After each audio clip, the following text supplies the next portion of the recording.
Welcome everyone. My name is Irini, and on behalf of the Youth in Landscapes Initiative and the Global Landscapes Forum, I welcome you to our GLF Live.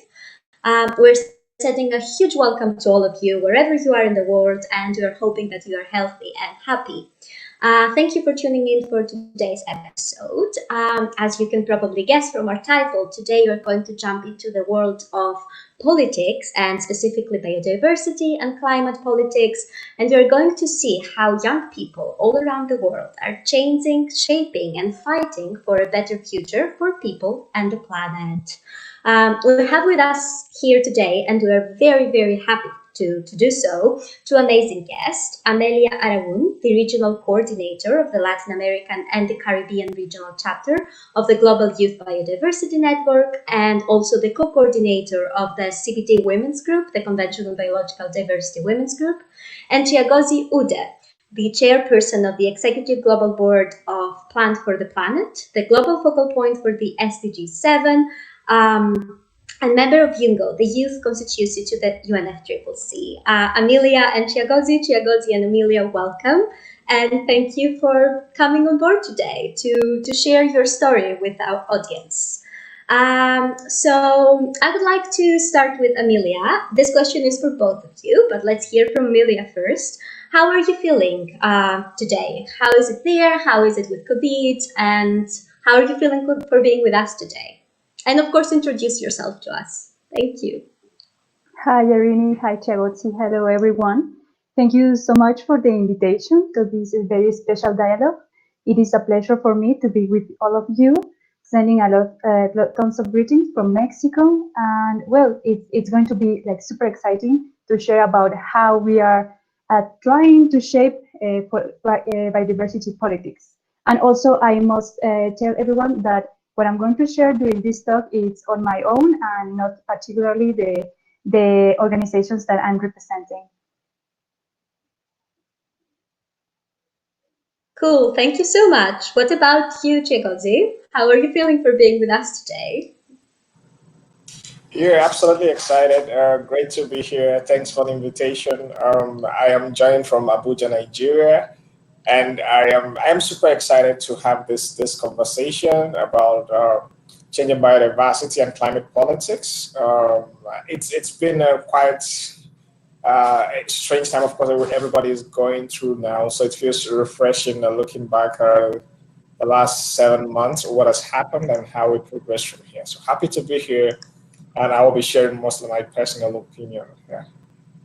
Cool, that's amazing. Okay, so to start with, I would like to hear some information from you on how did you get involved with the project you are working on, and for example, you, Amelia, how did you get involved with the global biodiversity politics, and then you, Chiagozie, how did you get involved with the global climate politics? So let's start with Chiagozie this time.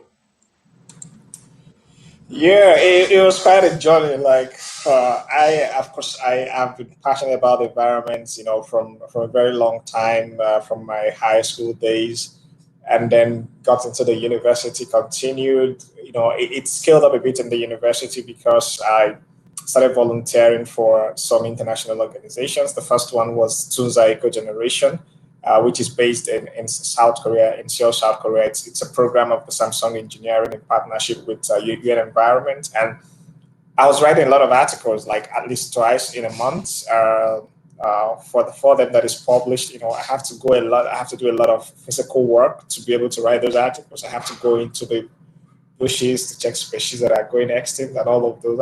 It cost me a lot of resources, like my personal resources that, being a university student, it was quite very challenging, but it was something I loved, so I never minded doing it. A lot of my friends then, I was crazy because sometimes I even sacrificed my classes to go and do these things. But then, through that, I discovered an organization called Plant for the Planet. They invited me for a first Global Youth Summit that I was going to attend, and that was the first time I even went to an airport, so that was the first time I was on a plane, and it was in 2015 actually. And so I flew to Munich for that summit, and then it was very significant for me because it built my capacity a lot because before I was talking about the environment a lot, global warming, but not necessarily, knowing the concrete details at that time. But going to the summit, it built a lot of my capacity in negotiation, networking with my friends who were also engaged and exposed in different spaces. And that made it very seamless for me also to discover like organizations like YOUNGO, which is the international space for global climate negotiations. And from there, everything was super fast. In the next 6 months, I was like an expert already because there are a lot of information leading up to Paris Agreement. I mean, the COP21 in Paris then, and was a whole lot of things. So I joined YOUNGO, and 3 years after, I became YOUNGO focal point as well. And of course, that is the zenith in terms of youth engagement in climate space within the UN space. And it's been quite a journey. A lot of experiences, a lot of challenges, a lot of enthusiasm, a lot of colleagues that inspire you, a lot of colleagues that push you, to do your best. Yeah, it's quite a lot of things mixed together, but overall, it's been a very fascinating experience. Thank you for sharing that. It's such an inspirational story. And I'm sure that a lot of young people are right now in the same position as you, like sacrificing a lot of their personal time and a lot of resources to just make a better world. So thank you for sharing your story with us. And what about you, Amelia? How did you get involved to the global biodiversity politics? Well, my story is kind of similar to Chiagozie because it also starts like a while ago from a very young age. I started at the beginning just being like a feminist activist because women's rights have been a central issue in my life since high school.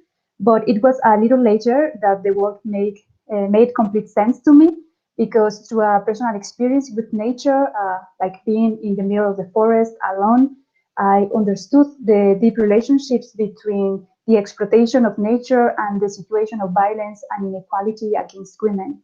And since then, I have dedicated myself to work to build a better world full of social and environmental justice, trying to mix these two dimensions of the world, like environmentalism and feminism.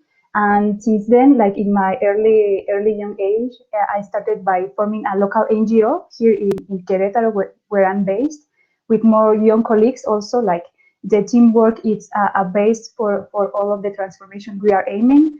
And what we try back then is to implement forest restoration projects and also environment to have a say in the environmental governance here in our region. So we participated directly in governance processes, but also what we saw is that we couldn't do that on our own or in an individual level, even if we are an organization. So what we did is to try to design and implement more other projects and activities regarding training other youth and also community groups to participate in subnational and national governance processes. And that work with this NGO, which is Ecomache, and it's in my heart. From that, that eventually led me to the negotiations of the Convention on Biological Diversity, better known as the CBD, particularly from the COP13, which was held here in Mexico on 2016. And from there, I became fully involved in the CBD youth and women's constituencies. And what we try to do among those groups are to influence the negotiations, particularly my objective is to mainstream human rights approach in an adequately form that are really addressed in all the CBD processes, all the CBD work, the decisions. And right now, what we are pushing for is to have a human rights approach and a gender perspective into the post-2020 strategic plan. But not only there, what also my objective is and my work is trying to push for the implementation at national and local levels. So that means that people at the ground, we really need to know about this convention, and we need to have the capacities, the knowledge and the experience to participate in the negotiations at all levels, but also to have the resources to implement it. So yeah, but for my side, what I'm working more is on how to strengthen the capacities of women and girls to participate in the biodiversity governance processes. Thank you, Amelia, for sharing your story. This is very beautiful. And what I get from both of you is that you have this like enthusiasm and will to share back the experience that you were like blessed to have, that you worked to have with other young people. And I think this is very, very important that you're both creating and working in spaces that inspire other young people to also get involved. So moving to my next question, as we already know by now, Chiagozie is working a lot around the Framework Convention on Climate Change, while Amelia is working more on the Convention on Biological Diversity. And these two conventions very often have contradictory narratives within them. There is a bit like kind of a, I wouldn't say dispute, but I would say kind of a distance between the climate and the biodiversity narrative, while there are so many voices trying to tell everyone that climate and biodiversity are basically should be addressed together and we shouldn't address one without addressing the other. So I would like to ask both of you, and I would like Chiagozie to answer first.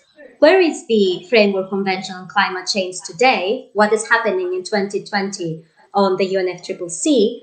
And how can we foster better collaboration between the climate and the biodiversity narrative? Yeah, to start, where we are now is that this year it's a year where a lot of parties to the Paris Agreement are updating or enhancing their nationally determined contributions. So just to break it down, is that after the COP21 in Paris, we had the Paris Agreement. During the COP22 in Poland, during the COP24 in Poland, that was 4 COPs after, 3 COPs after the Paris Agreement. We tried to have the rule book for the Paris Agreement to agree on how to implement the Paris Agreement. That process is not complete yet. So now, this year, or just before this year, when we were in Madrid last year for the COP25, there was disagreement at the end because we could not agree on one major area, which is the Article 6, which talks about the carbon markets, how the emissions are calculated, how member states, can calculate their contributions to mitigating and adapting for climate change. So currently, that leaves us in a place where we don't have a complete rule book for the implementation of Paris Agreement, and also leaves us in a place where member states or parties to the Paris Agreement are updating their nationally determined contributions, which is the national climate policy through which member states are meeting their pledges or their commitments to the Paris Agreement.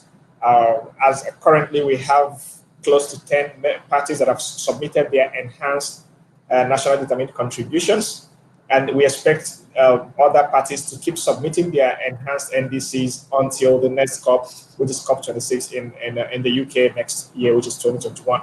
Because this year, because of the COVID pandemic, we are not having the COP that should happen in Glasgow in Scotland. So it's now postponed to next year.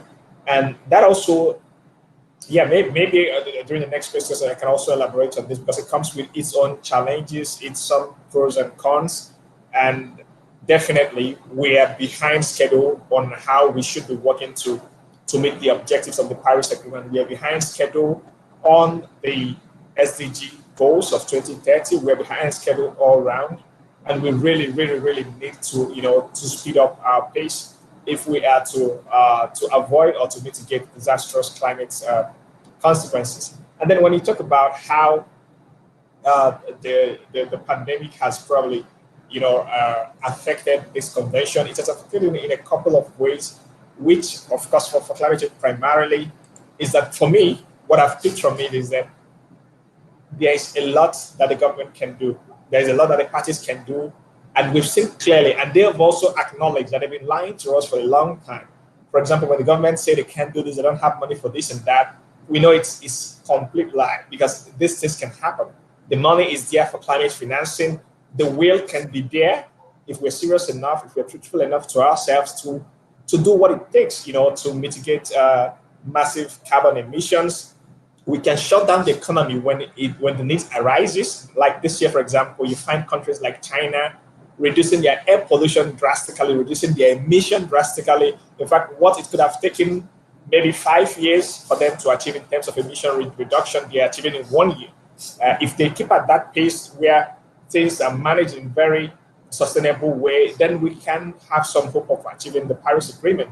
So it has shown us that we have to be more ambitious, that our NDCs have to be more ambitious, that we as young people are not demanding something that could be described as utopia. We are demanding something realistic.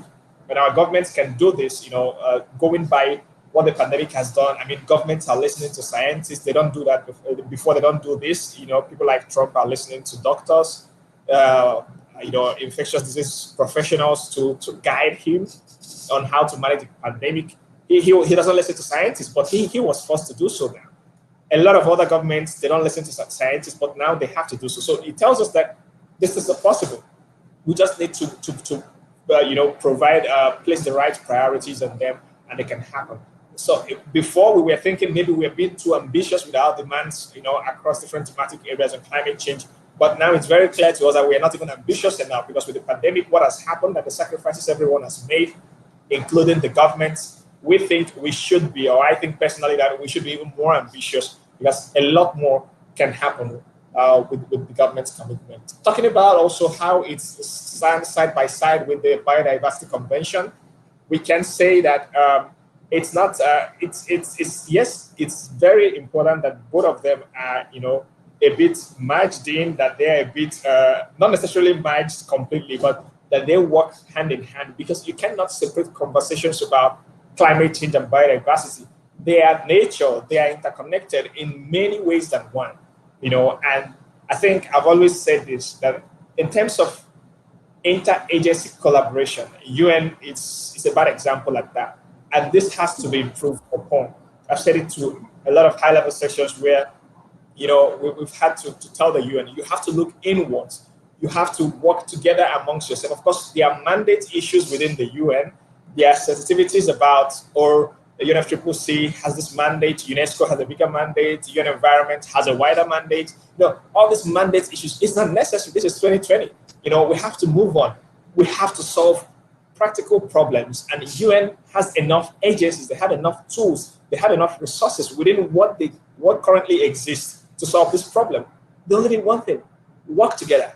Keep your mandates aside, work together. Of course, we know the sensitivities about the mandates and how you have to, account for your funding, how you have to require more funding for all this. We understand these sensitivities, but you have to work out a way that UN agencies work together in sufficient and effective interagency collaboration. For example, the UN Biodiversity and the UNFCCC could host a joint session. It could be, a joint session in between both of their COPs, in between both of their conference of parties, on issues that are cross-cutting and very interlinking for them. So I think if the UN leverages on their interagency collaboration, which at the moment doesn't exist, they should be able to solve more problems in here. And I think biodiversity and climate change should go hand in hand in every conversation, because it's very hard. It's almost impossible to separate.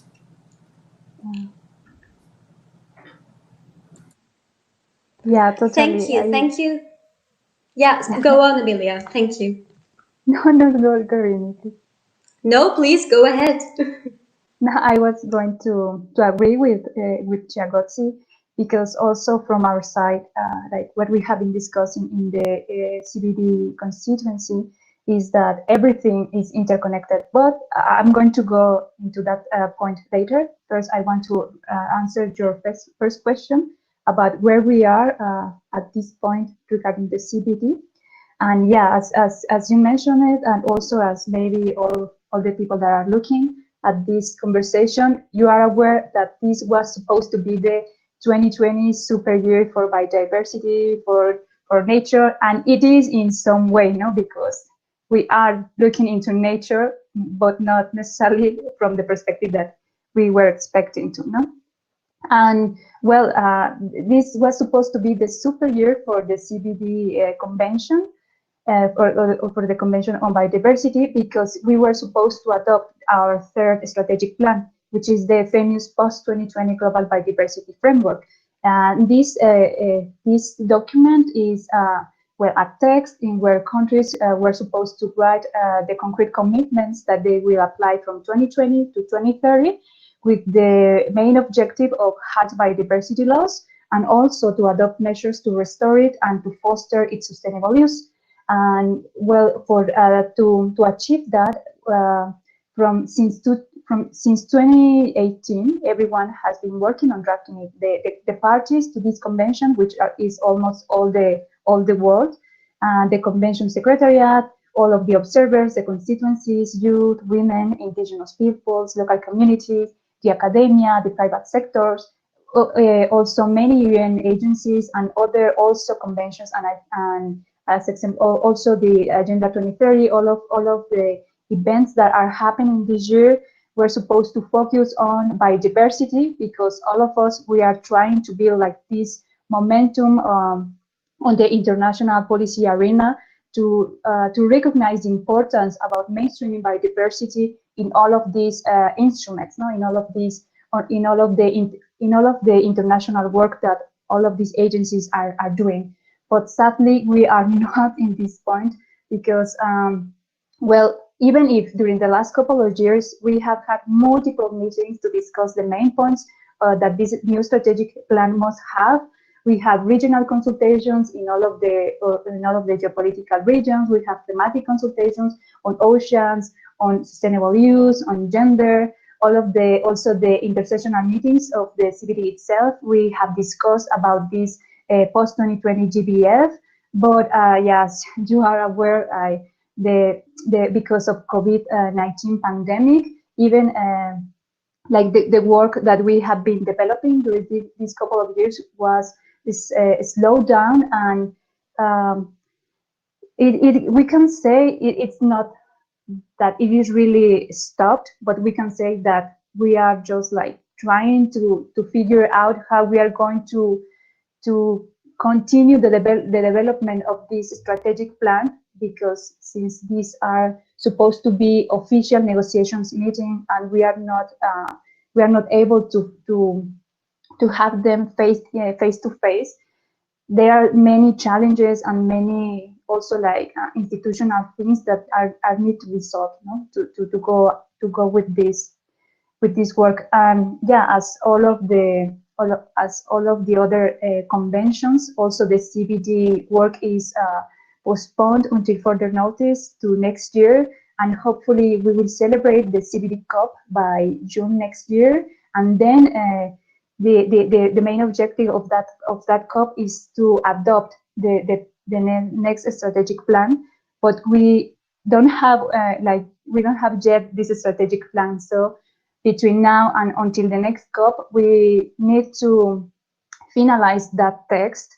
But it's going to be, I guess, really tough, because during these months we have had some meetings and digital processes, but they were so, I could say, like chaotic and polemic, because due to connectivity issues, not all the countries and all the people can participate in an equitable and meaningful way. So there are a lot of things to negotiate regarding these commitments, but not all the people, or not every country is like well reflected or well.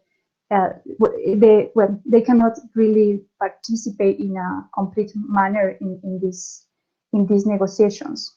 So yeah, we are like kind of stuck in that. But hopefully we will have this COP next year, and we hopefully will have like an ambitious enough strategic plan for the next 10 years that really lead us to achieve the 2050 vision, which is to live in harmony with nature.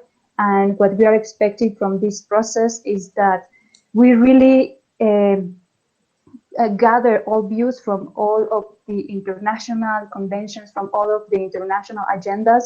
So for what we are aiming is that this strategic plan, it's not only for the CBD, but that we all people, that we all countries, all UN agencies are really committed to implement it in a complementary way, something like that. And I think that this idea of synergies between conventions, synergies between agendas, it has a super strong pillar regarding implementation and national capacities, and that every year countries are acquiring more and more commitments, and they say that they lack of capacity of resources to implement it. So the idea to build synergies between conventions, it's not new, and hopefully we can get there to help countries to implement all of these, all of their international agreements in a smooth way. But from what I see, the idea of these synergies, and this takes me to your second question, is that we as youth around the world, we acknowledge that these, we need to acknowledge that we understand that these problems, as my colleague has said, are interconnected, that it's, we cannot think about ecological crisis as like in silos, like everything is related. Also, the drivers of climate change, the drivers of biodiversity, the drivers of water pollution, water scarcity, about like everything that it's like in a bad state in our world, it's interconnected, and the main and the root cause of this is our economic and our political system. You know? So what we are doing, as at least as far as I know, as youth constituencies, the youth constituency from CBD, which is GYBN, the youth constituency for UNFCCC, which is YOUNGO, and also the UN Major Group for Youth and Children, we are working together to build spaces. The youth from GLF also, like we are all collaborating to create spaces, to create dialogues, aiming to bring attention that the ecological crisis is one thing, and that it's not like different competing elements. No, like also that you mentioned it, that like we know and we can feel that there is a kind of like a sense of competition between conventions, but for us as youth that doesn't make sense, because all of them need to be applied and all of them are important. So we youth like having this clear that the environmental issues are not silos. We also go one step further, like when we speak about sustainable development, and when we bring social issues into this ecological crisis, we are understanding goes wider, goes deeper also, no? Because we know that the ecological crisis has deep social roots, and we as youth we are clear that our problem is called civilizational crisis. It's not only about ecology, no? It's not only about natural science, but also, or mainly, about how we as human relate, or how we relate with nature, and how we are living in this world, no?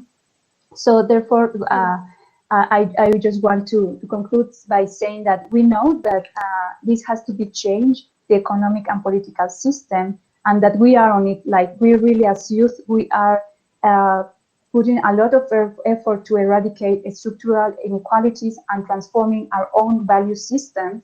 We are giving up our privileges, and also we are super committed to live a more conscious life. This is not like an attack to other generations, but we can see that we as generation, we are really shaping our way of life to really to live in a sustainable and in a more sustainable way for us, for all the people that are living, and also for future generations. Thank you. Thank you both. I think if we are to sum up what you both said, is that the COVID crisis has affected both conventions a lot, but also that the biodiversity crisis and the climate crisis have never been treated as a real crisis. And COVID really showcased that, because our economy stopped, our way of life changed dramatically, and we have never done this either for biodiversity or climate loss in a climate crisis in the past. And it's also very inspiring for me as a young person involved in the environmental movement to hear from you as well that we are trying to avoid the mistakes that the past generation have done, either as living unsustainably or working not together but separately for the same issues. So this is very hopeful to hear from both of you. We are almost out of time, but I really want to ask some more questions. So I would like to invite you to give me a short answer. First, you, Chiagozie, on you have been very active in mobilizing young people from Africa and from the global south, and this is very, very inspiring. You also shared your story that you really sacrificed your personal resources to be able to do all these things you're doing today. So, what are the challenges, in short, that young people from the global south are facing? And what can be done for that? What would be a great action point to make young people from the global south being able to participate in these arenas, taking into consideration that a lot of the things are now online? Yeah, very well, very well. Of course, it's quite challenging, to live in the global south and have the same kind of effective participation that others from developing countries do have. Even for me, while I was serving as the focal point for YOUNGO last year, it was really challenging. And even years before that, sometimes it's electricity. You have a meeting that you have, because of course we've been doing virtual meetings before the pandemic. We've been using Zoom for a long time before now.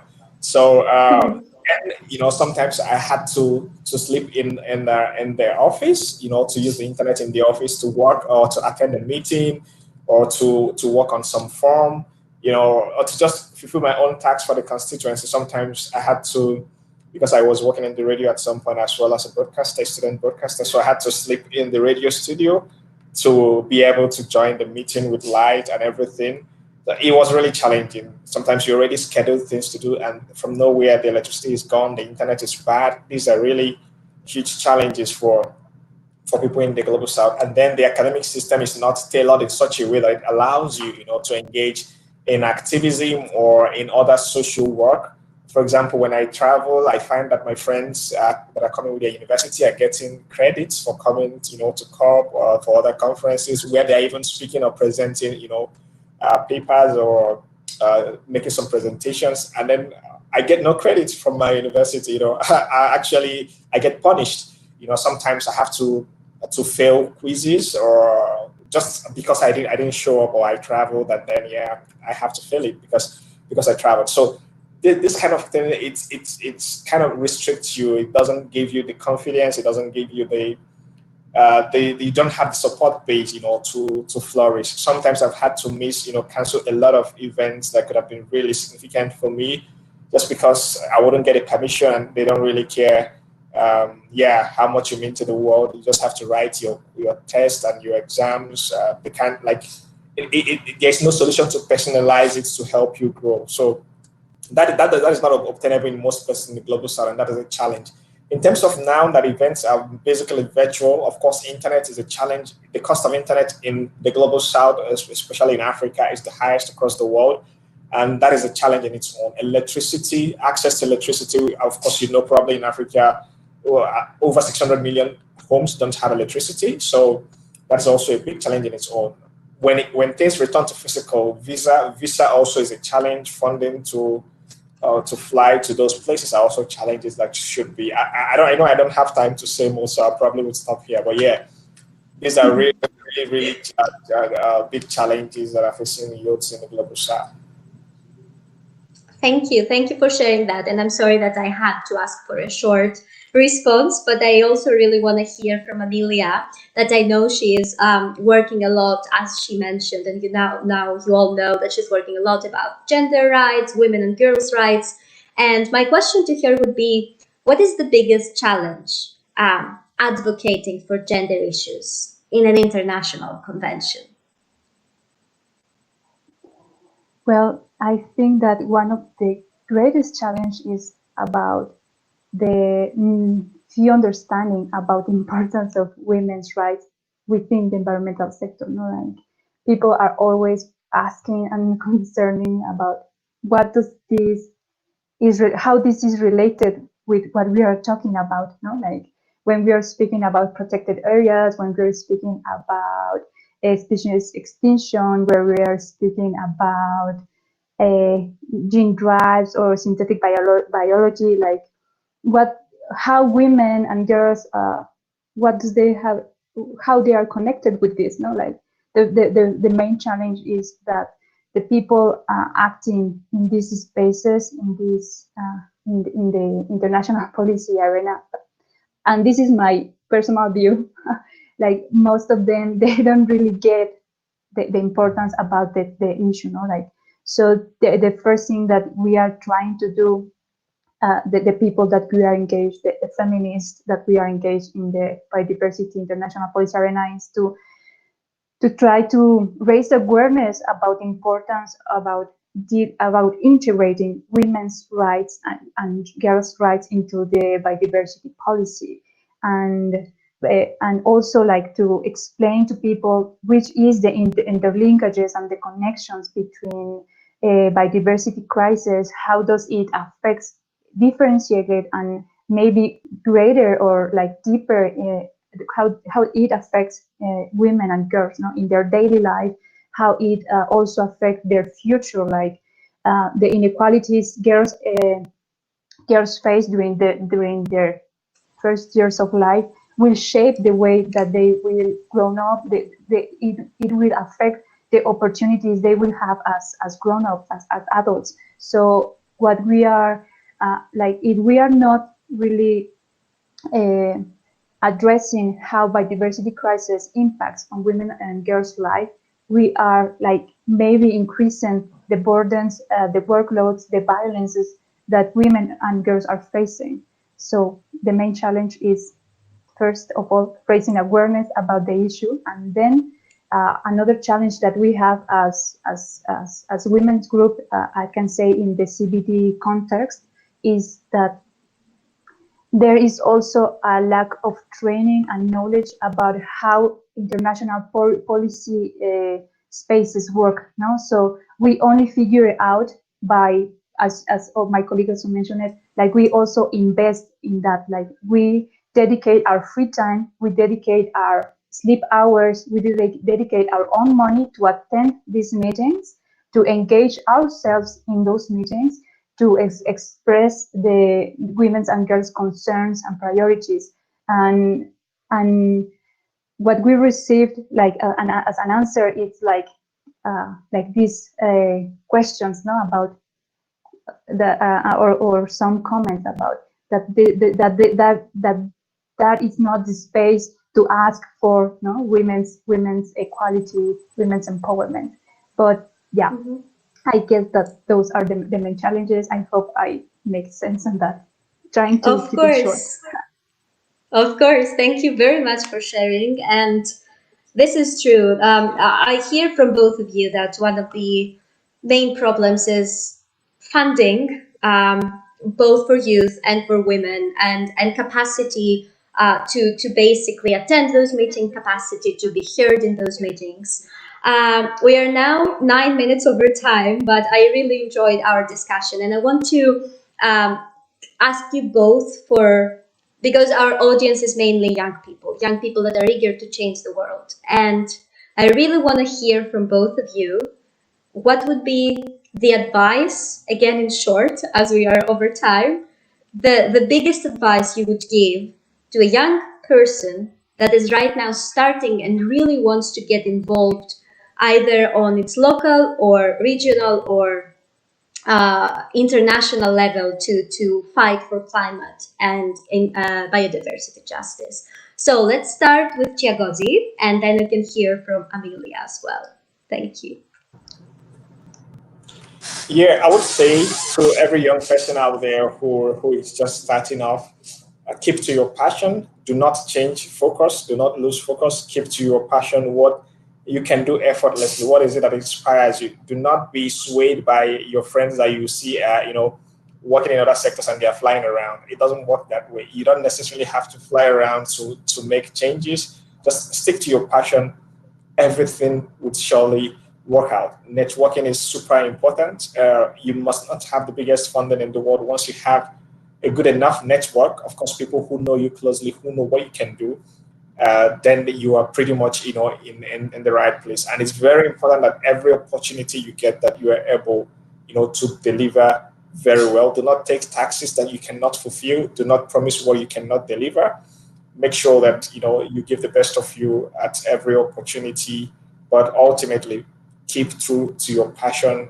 You will definitely grow in there. Nobody knows it all. You must not be perfect today. It's a gradual process. You build your capacity along the way. You grow in the job, and never be intimidated by people who probably you think are more experienced than you, are older than you, because you probably know way more than them. I can say this proudly because in our youth constituency, especially maybe for YOUNGO, where I was focal point last year, we have a lot of competent young people, very incredibly amazing young people who know these policies, who I can tell you can do better jobs in their countries than their current leaders. So you have this confidence naturally flow through you when you exchange with your colleagues within this space. And very importantly, also, please identify the international youth spaces that exist in the various conventions that you are interested in. Engage with them, be active, and the sky will be your starting point. Thank you. Thank you, Chiagozie, for these very inspiring words. And Amelia, your advice to the young people that are just starting. Yeah, I have like four.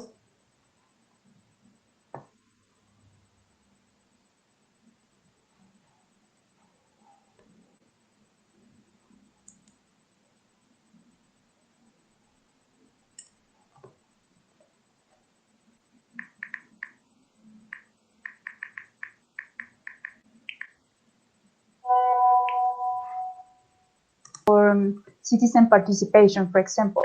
But those spaces, those spots remain empty because we don't know that they exist.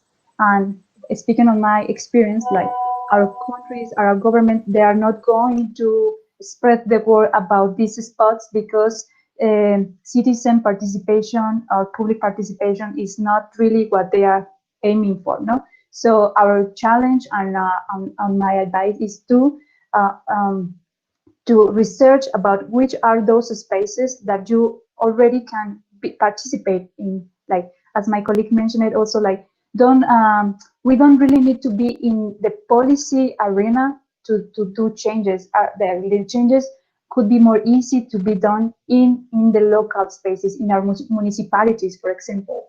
And the second point is to train yourself. Like, there's always something to learn. For example, on my experience, I come from the social science, but since I'm working on the biodiversity convention, every day I'm trying to understand something else, like, as I mentioned, gene drives, GMOs, like conservation in situ, conservation ex situ. There's always something to learn, so don't stop learning. And try also to break out these silos of Western science. And also my other piece of advice I could share is like to value every kind of knowledge. Like, not everything is about science, not everything is about universities and college. Like, there are many other things that you can only learn by being with people in the ground, particularly for those interested in biodiversity. There is something that you only can learn being in nature, being with indigenous peoples, being with local communities, and trying, because maybe if, as in my case, because I'm not part of those communities, we only try to understand the way they feel about biodiversity. Unite. Only collectively we will make ourselves heard. Only in networks and as teams we can make ourselves heard. So we can work individually, we can make our careers individually, but from my experience and what I can say is, like, that doesn't really lead us far away. What we need to do is like to work together. And as I mentioned it also, like, what we are doing as constituencies from each of the UN convention, we realize that. So we are now working together, sharing information, sharing experiences, building events together, building spaces like this. And this is a super great example. And the last point is to persevere. Like changes are not making in one night. Projects don't consolidate from one year to the next. So remain passionate and maintain your conviction to live in harmony with nature. And because at the end, this is all about to really, we as humanity change our way of life to convert the way as we see nature. Like we really need to understand that we are part of one thing, that is our planet. We are just one more element in this reality, and we need to live fully into that. So because what it is, because at this point what is at stake is our present. Not we don't really need to think about the future. Our present is in risk, and not only human present, but also about all of the species that with which we share this world. And but the very last, just relax and enjoy. Even if this sounds like this is a big challenge and a big thing to do, like something that we used to do as young activists is to overwhelm and to also like to work tons of hours, but at some point we need to stop and to live our life also. Thank you. It's so inspiring to hear from both of you how connections and meeting with people and keeping other people in your network and learning from other people and being confident is so important. I hope we managed to create a connection between the two of you today. Also a connection with our audience, and I really hope you can all keep on board with what the Youth in Landscapes Initiative and the Global Landscapes Forum are preparing for the upcoming GLF Biodiversity at the 28th and 29th of October. It's a great chance also there to connect, network, meet other people, meet other like-minded people, because as Amelia and Chiagozie said, we can only together move forward and live in harmony with nature. So I am very humbled and grateful that you joined me here today, Chiagozie and Amelia and Chiagozie. Thank you so much for sharing your knowledge with us, for sharing your time with us. I am waiting very big things to see from you, and I'm sure that our audience as well is so inspired by your words. So thank you. Have a great day, and I hope I'll see you soon in the fight for changing this world and making it better for everyone. Thank you very much. Thank you. Thank you for having us. Thank you. Thank you to all of Ciao, you. ciao. Thank you. Bye.